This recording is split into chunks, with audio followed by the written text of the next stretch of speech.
hanya secara online. Kita ada jarak ya antara kita yang di gereja bersama dengan saudara yang ada di rumah masing-masing.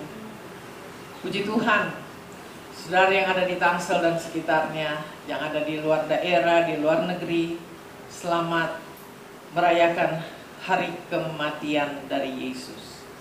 Puji Tuhan, kita akan segera masuk dalam firman Allah. Kita buka 1 Korintus pasal 1 ayat 18.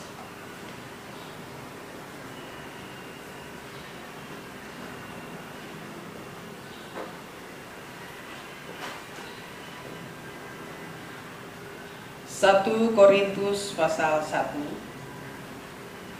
ayat yang ke-18.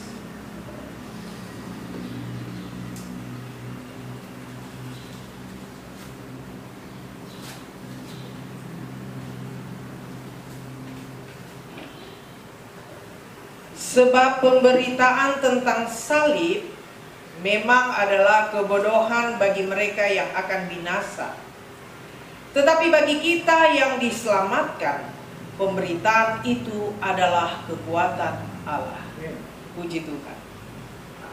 Pemberitaan tentang salib adalah bagi orang yang akan binasa, itu adalah berita yang bodoh.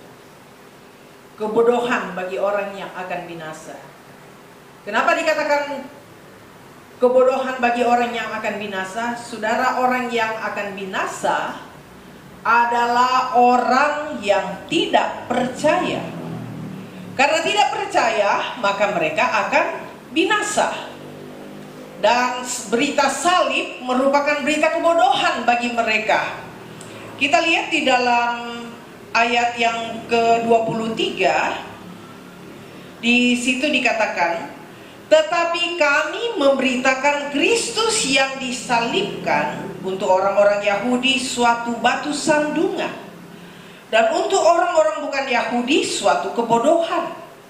Jadi berita tentang salib adalah berita yang tidak menyenangkan bagi orang yang tidak percaya, yang tidak selamat.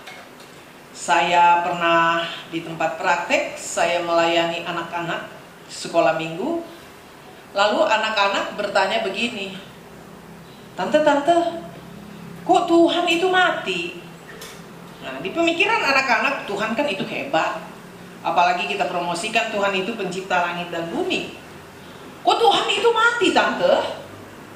Kok Tuhan itu, mereka pakai bahasa sono, kok Tuhan tangannya itu dipantek?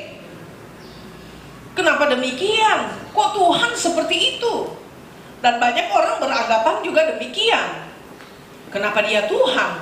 Kenapa kok dia mati? Kenapa digantung di salib mau aja? Nah, bagi orang yang akan binasa, ini adalah berita yang bodoh, kebodohan bagi mereka. Tapi bagi kita yang percaya, yang menerima keselamatan, berita ini justru, salib ini justru adalah kekuatan gereja Tuhan. Coba bayangkan kalau Tuhan tidak mati dan tidak bangkit. Kita tidak menerima penebusan. Kita tidak menerima pengampunan. Sebab di salib, karya Tuhan itu luar biasa. Kita lihat dulu tentang salib ini. Saudara, salib itu adalah orang-orang yang, buat orang-orang yang jahat, penjahat-penjahat, mereka dihukum, digantung di kayu salib. Itu maksudnya apa?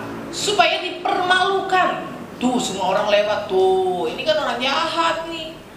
Nah, Yesus disetarakan dengan orang jahat, ya, digantung. Maksudnya kenapa sampai mesti digantung di salib? Supaya orang-orang lihat tuh dan orang menghina. Saudara perlu tahu, kenapa Yesus mati di kayu salib? Yesus itu adalah Tuhan. Kalau Yesus tidak mau mati, tidak bakalan ada kematian di kayu salib. Justru karena ini dia datang ke dunia untuk melakukan program sorga, yaitu program penebusan. Maka Yesus mati di kayu salib. Yesus kalau tidak memberi diri untuk mati, dia tidak akan mati.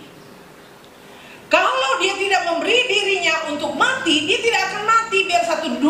mau serang dia, itu tidak akan pernah terjadi itu kematian. Tapi Yesus itu mati karena dia memang memberi dirinya untuk mati. Dia memberi dirinya untuk mati, dia berkorban. Coba kita lihat dulu dalam Filipi pasal 2. Filipi pasal 2 ayat 5.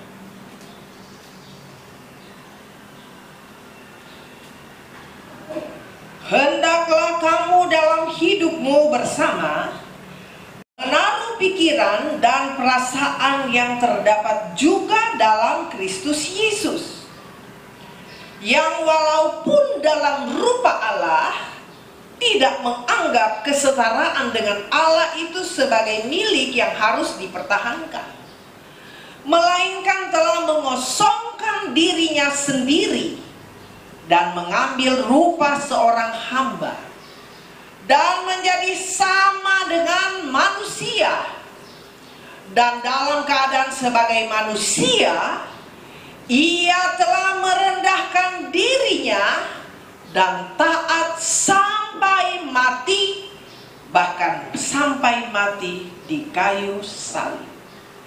Jadi kematian Yesus itu, kalau dia tidak memberikan dirinya, Yesus tidak akan pernah mati.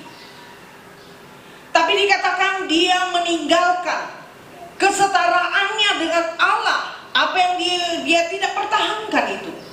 Tapi Yesus mengosongkan dirinya.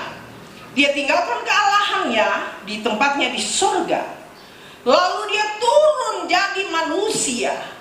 Dia mengambil posisi sebagai hamba. Dan dia taat sampai dia mati. Bahkan bukan mati biasa-biasa, tapi mati di kayu salib. Orang katakan, waduh, kematian Yesus itu ngeri. Kematian Yesus itu ngeri. Bayangkan, dipaku di kayu salib, lalu digantung, salibnya diberdirikan. Jadi kita lihat di sini, kelihatan orang bilang, waduh, kematian Yesus itu mengerikan. Dan ini Yesus sudah buat untuk saudara dan untuk saya. Ini pengorbanan. Saya berpikir pengorbanan yang paling tinggi adalah nyawa. Ya. Pengorbanan paling tinggi adalah nyawa. Yesus menebus dosa seisi dunia. Yesus menebus dosa seisi dunia. Bukan pakai permata, bukan pakai emas, bukan pakai permata yang mahal-mahal, tapi Yesus menebus dengan darahnya sendiri. Makanya di dalam Petrus dikatakan, kamu sudah ditebus bukan dengan permata, dengan emas perak, tapi dengan darah Yesus sendiri. Dia sudah menebus kita dari segala dosa dan pelanggaran kita dengan darah. Jadi apa nggak luar biasa pengorbanan Yesus? Sehingga siapa yang percaya kepadanya akan dapat hidup yang kekal. Kita lihat di sini, kita semua orang berdosa. Tapi bersyukur Tuhan mau berkorban buat saudara dan saya. Kita semua orang berdosa. Dan yang hanya bisa menyelesaikan dosa hanya Tuhan Yesus. Yang bisa menyelesaikan dosa hanya Tuhan Yesus. Yang bisa mengampuni dosa hanya Tuhan Yesus. Dan itu Yesus lakukan di kayu salib. Nah, hari ini kita umat-umat Tuhan, orang-orang Kristen, kita memperingati, tinggal memperingati. Tapi kematian itu sudah dikerjakan. Jadi hari ini kita tinggal memperingati. Kita ingat apa? Iya ya, Tuhan itu sudah berkorban buat kita. Tuhan itu sudah berkorban buat kita. Sehingga rasa hormat yang tinggi ada dalam hidup kita. Rasa hormat yang tinggi kepada Tuhan. Rasa ucapan syukur yang besar kita naikkan kepada Tuhan. Kenapa? Karena Yesus sudah mati. Yesus sudah bangkit.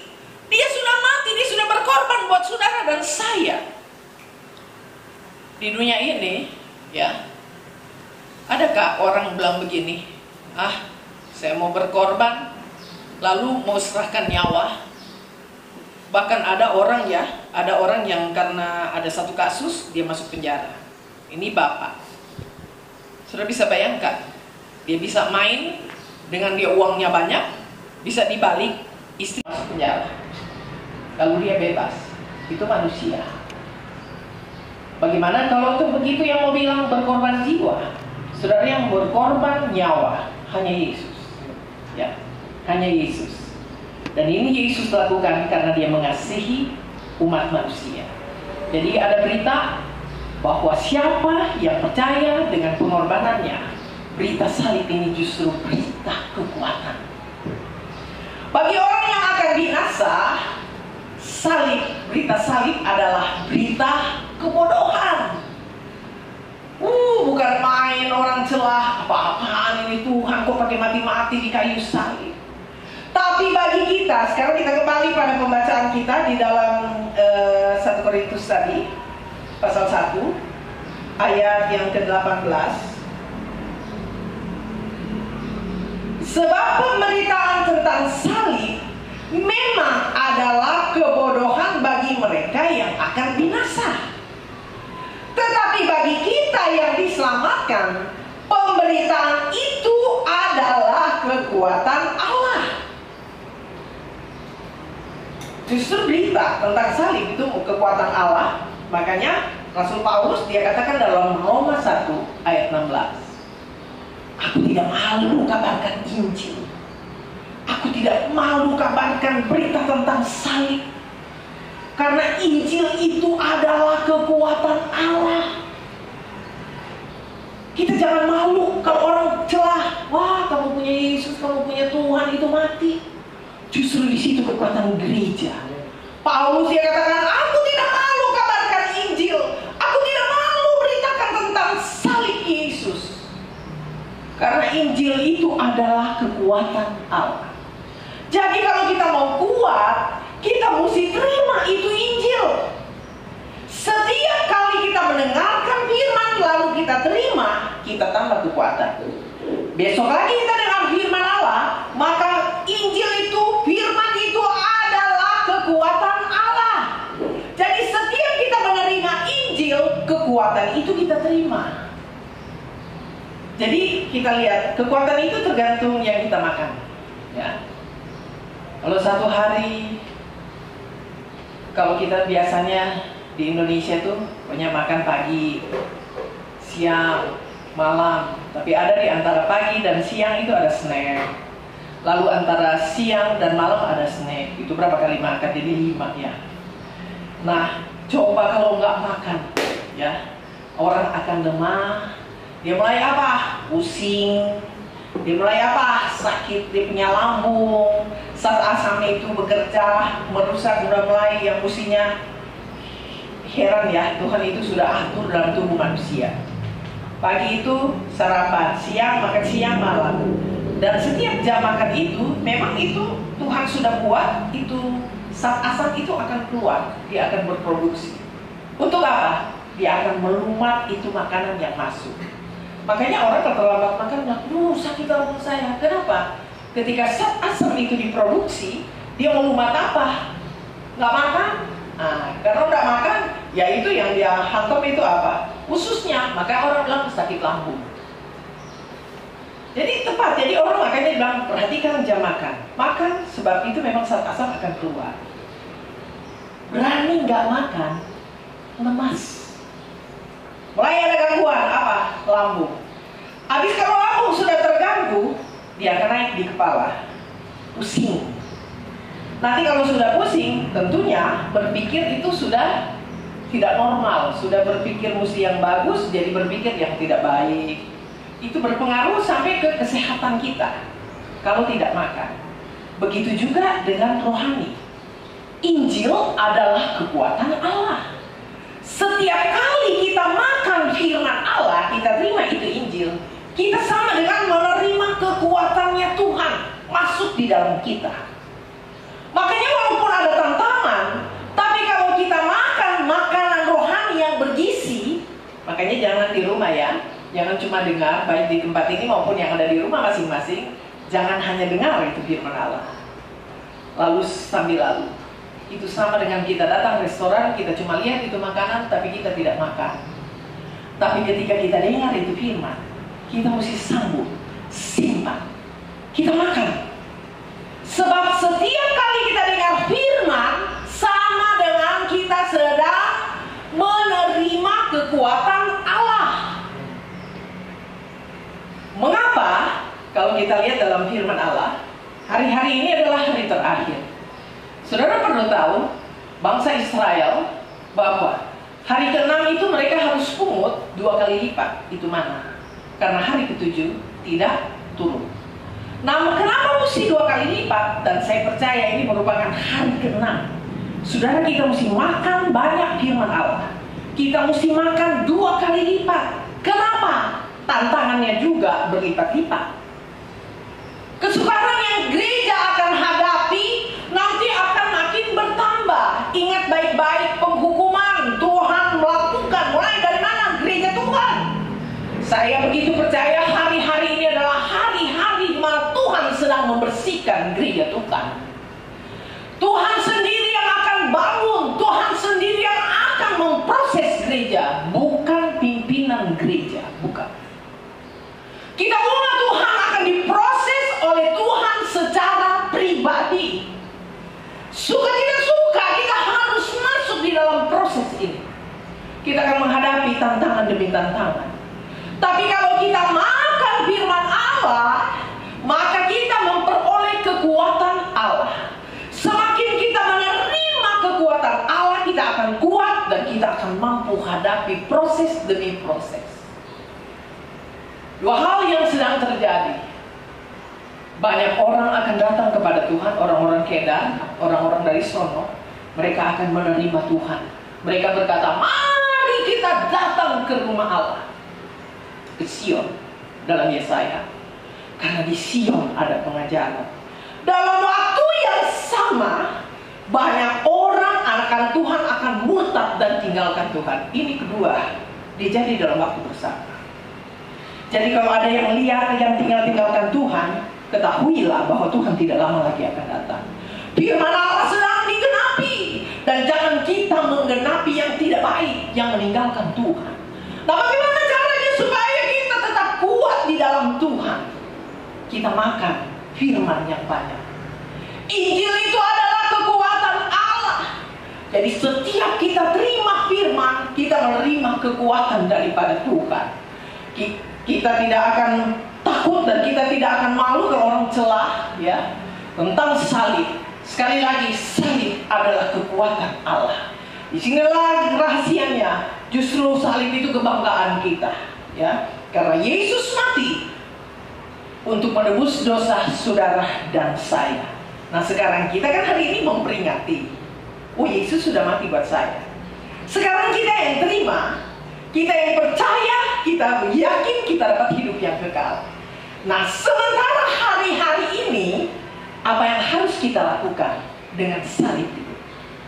Kita tahu salib itu adalah penyangkalan diri, beban. Kita lihat Yesus dikatakan, ayat 5, Filipi 2. Kita perhatikan ayat 5.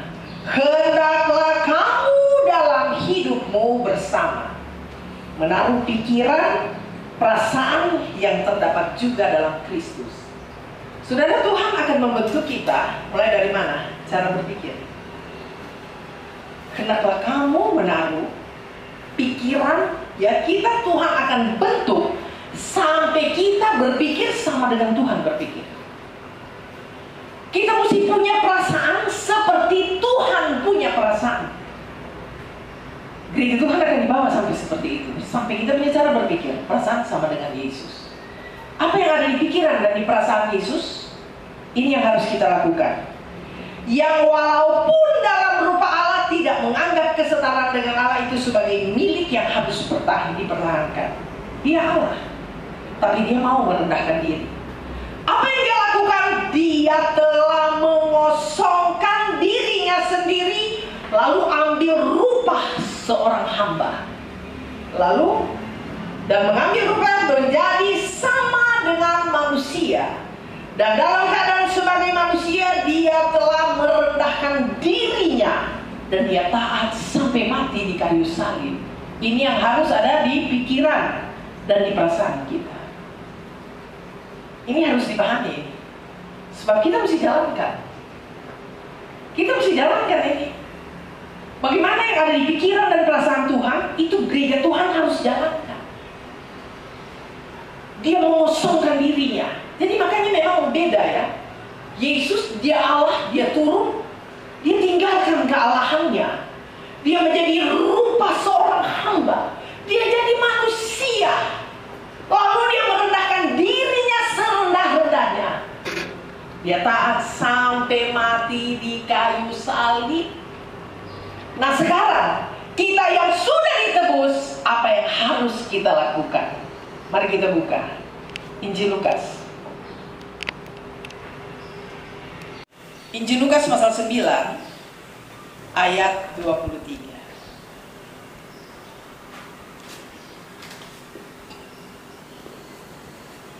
Lukas pasal 9 ayat 23.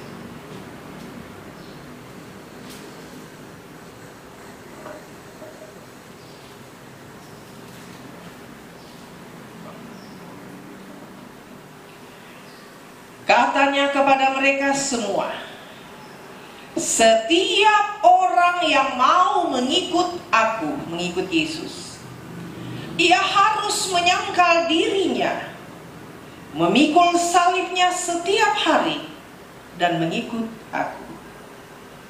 Saya waktu pertama baca ayat ini, saya takut. Saya masih di SMEA ya, saya belum sekolah Alkitab. Ketika baca ini, saya di hati saya, dari sekolah minggu, saya rajin sekolah minggu, ya, saya rajin sekolah minggu. Biar sakit saya mesti datang. Saya 1 tahun saya punya absen itu bersih, gak ada alpa-alpa, hadir terus. Jadi rasa dari kecil itu, rasa cinta kepada Tuhan, merindukan Tuhan, walaupun saya belum lihat, tapi sudah ada dalam diri saya sejak kecil. Tetapi ketika sudah remaja, saya baca ayat ini, saya takut. Kenapa? Kita lihat di sini.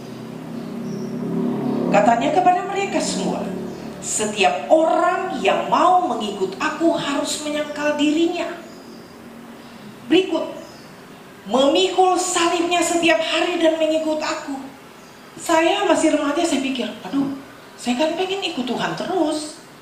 Tapi kalau mau ikut Tuhan, ini yang harus dilakukan, menyangkal diri. Kedua, pikul salib. Nah saya takut itu, bilang, hah? Pikul salib? Lalu pikul salib tiap hari, lalu ikut Tuhan. Sekali lagi, hari ini adalah memperingati kematiannya. Bagi kita salib itu adalah kekuatan Allah. Tapi untuk menjadi muridnya, untuk kita mengikuti Yesus, setiap orang yang mau ikut Yesus, dia mesti menyangkali diri. Satu, menyangkal diri. Kedua, pikul salib. Lalu pikul salib dan menyangkal diri itu tiap hari. Bukan cuma hari Minggu, hari ibadah, lalu itu bilang bertobat.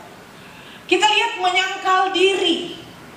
Yesus menyangkal diri, kita lihat sorga dia tinggalkan, keberadaannya dia tinggalkan, kesetaranya dengan Allah dia tinggalkan. Dia merendahkan diri, menyangkal diri.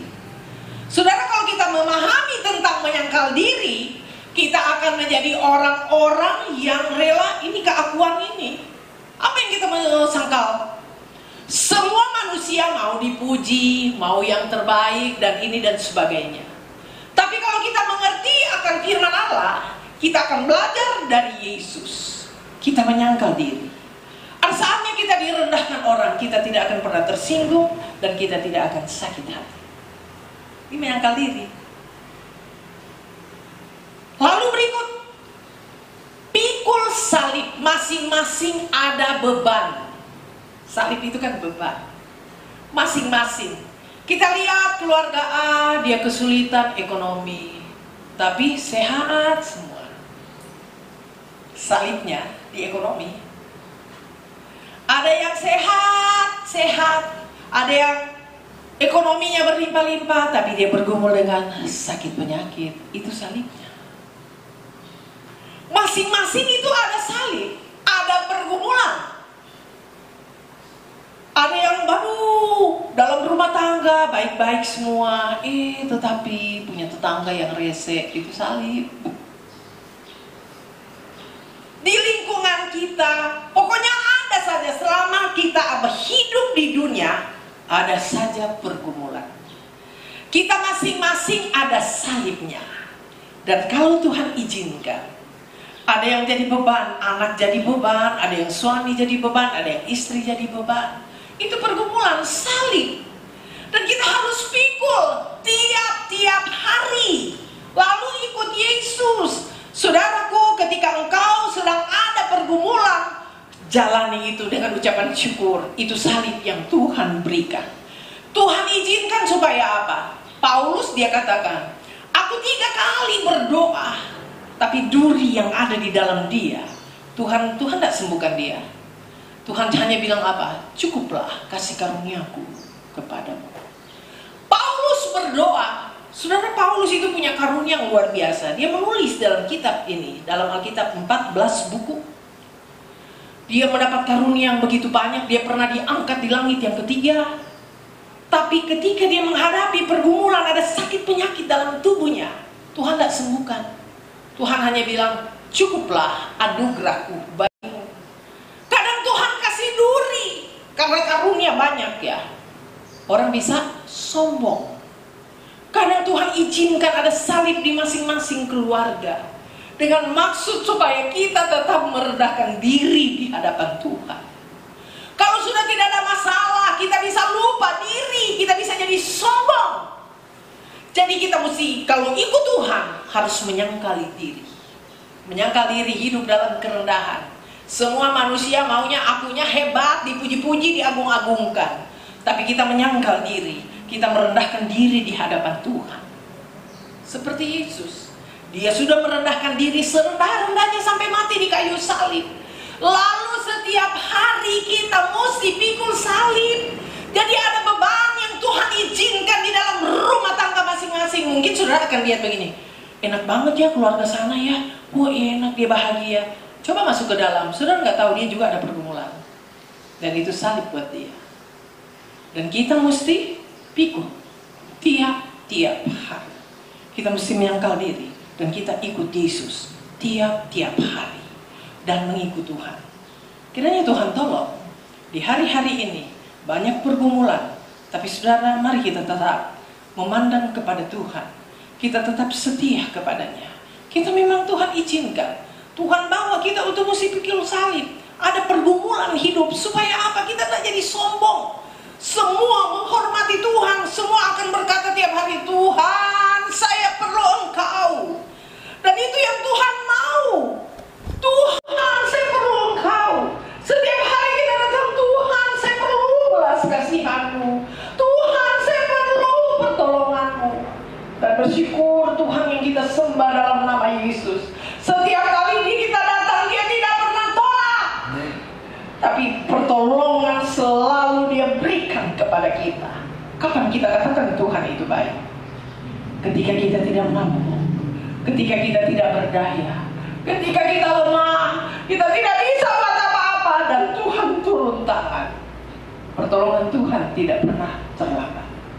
Ketika Tuhan turun tangan, di situ kita katakan, oh Tuhan, Engkau Tuhan yang baik, Engkau Tuhan yang ajaib. Justru di situ akan menumbuhkan cinta kita kepada Tuhan. Tuhan kiranya memberkati kita pada pagi hari ini. Dan biarlah kita terima firman Allah. Jangan cuma sampai didengar dan terpesona, tapi mari kita terima firman Allah. Kalau setiap kita terima firman Allah, itu tandanya kita menerima kekuatan Allah. Saya percaya dengan kekuatan daripada Tuhan kita mampu hadapi hari ke depan. Apapun ini dunia, dan memang Tuhan sudah berkata dunia akan sukar sulit, tapi bersama Tuhan kita akan memperoleh kekuatan dan kita mampu dan kita akan keluar sebagai pemenang. Kita nyanyi, kita akan masuk dalam perjamuan kudus. Kita akan menyanyikan itu pujian salibnya, salibnya.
masih ada di Mesir, dan tulah ke-10 itu akan diturunkan.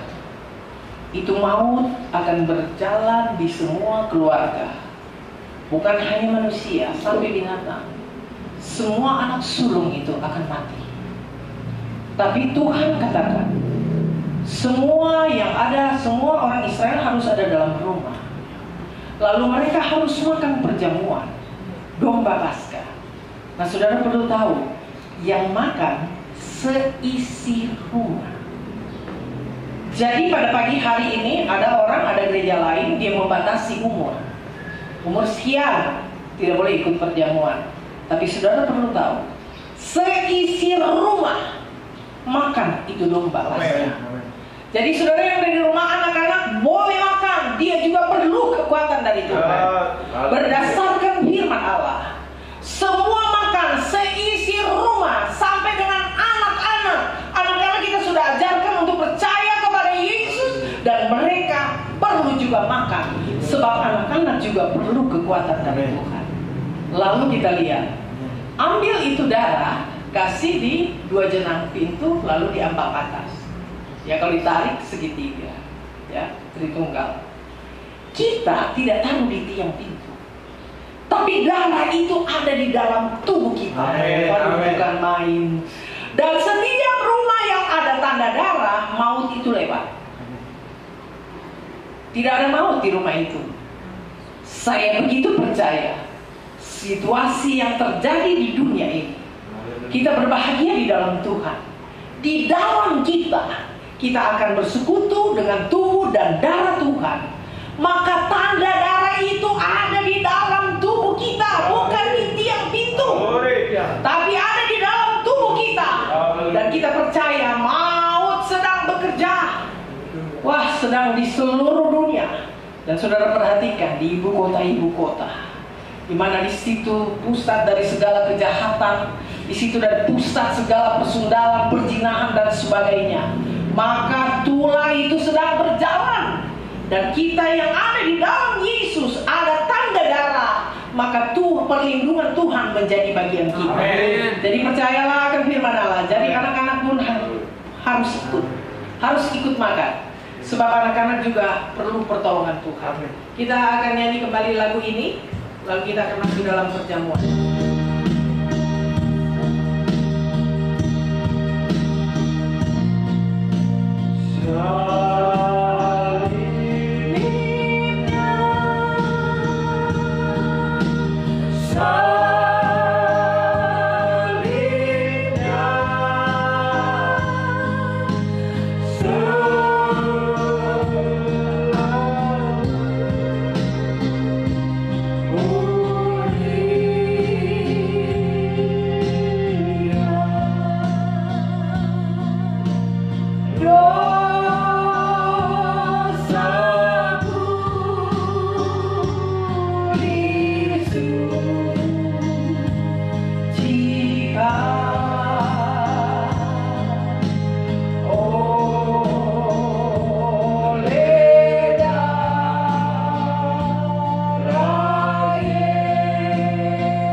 Dalam nama Yesus, kami sangat bersyukur pada pagi hari ini kami boleh menerima akan firman-Mu. Tuhan, kami sering diolok karena salib. salib merupakan kebodohan bagi orang yang akan binasa. Tapi bagi kami orang yang percaya, kami sangat bersyukur atas pengorbanan-Mu Tuhan. Kami bersyukur karena pengorbanan-Mu di kayu salib. Dosa kami percaya sudah diampuni dan disucikan oleh Tuhan. Kami memperoleh kekuatan yang baru. Kami memperoleh pengharapan yang pasti, yaitu keselamatan yang kekal. Dan tiba saatnya kami akan bersekutu dengan tubuh dan darah.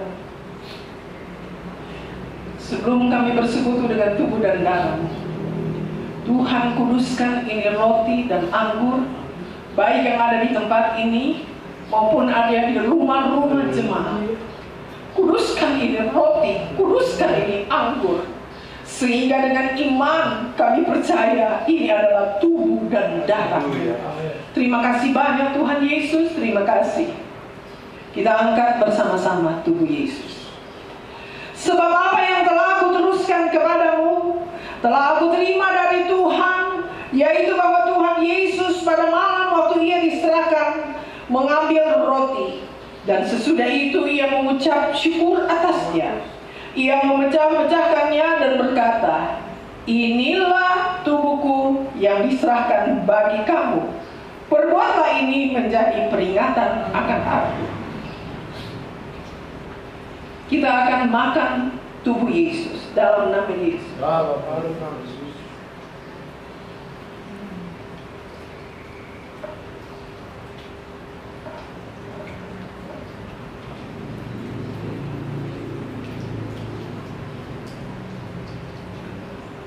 Mari kita angkat cawan darah Yesus. Demikian juga Ia mengambil cawan sesudah makan lalu berkata, cawan ini adalah perjanjian baru yang dimeteraikan oleh darahku. Perbuatlah ini setiap kali kamu meminumnya, menjadi peringatan akan aku. Kita angkat ini cawan dan mari kita terima di dalam nama Yesus.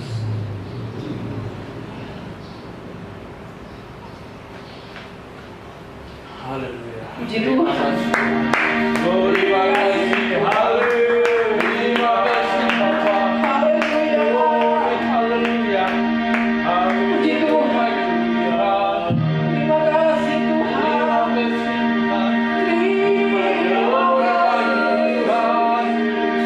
Segala puji syukur kami berikan buat Tuhan. Terima kasih atas kekuatan yang baru kami peroleh. Tuhan, ini bukan sekedar peringatan, tapi ini membentengi hidup kami. Tapi ini membentengi hidup kami. Amin. Terima kasih banyak Tuhan, terima kasih. Kita akan nyanyi itu pujian. Tuhanlah kekuatan dan Amin. puji Tuhan. Haleluya. Terima kasih Tuhan.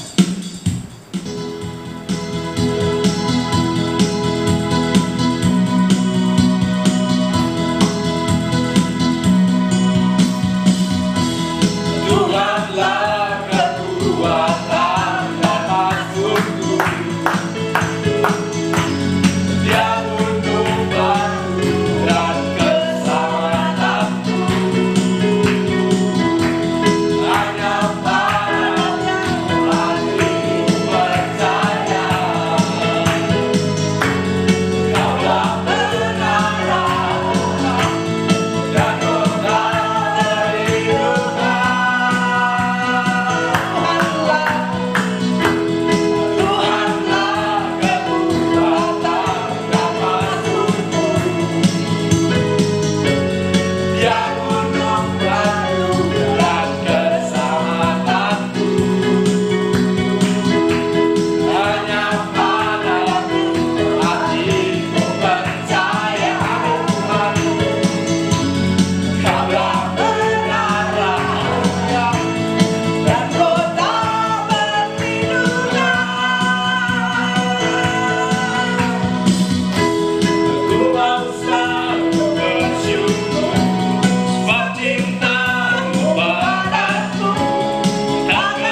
yang kami panggil dalam nama Yesus, di akhir ibadah ini kami sudah menerima berkat, kami sudah menerima kekuatan.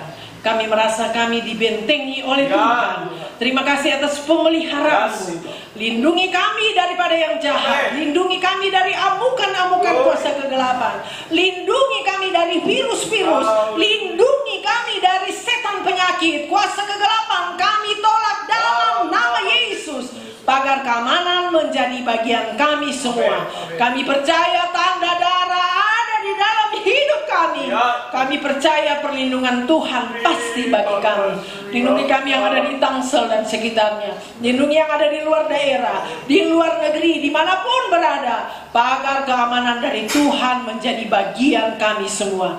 Tuhan tolong bangsa kami, bangsa Indonesia, bahkan negara-negara yang ada di bangsa ini, di dunia ini. Tuhan, Engkau lawati dan berikan pertobatan sehingga boleh terjadi pemulihan. Segala puji syukur bagi nama Tuhan. Berkati pemerintah kami, hikmat daripada Tuhan menyertai sehingga keputusan-keputusan diambil mendatangkan berkat bagi rakyat Indonesia.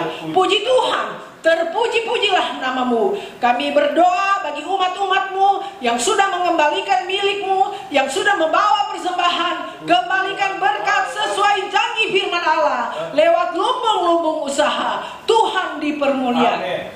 Terpuji-pujilah nama Tuhan. Dengan penuh ucapan syukur kami naikkan doa kami dalam nama Tuhan Yesus Kristus. Haleluya. Amin. Selamat pagi. Tuhan memberkati. Sampai jumpa hari Minggu jam 8 pagi. Puji Tuhan.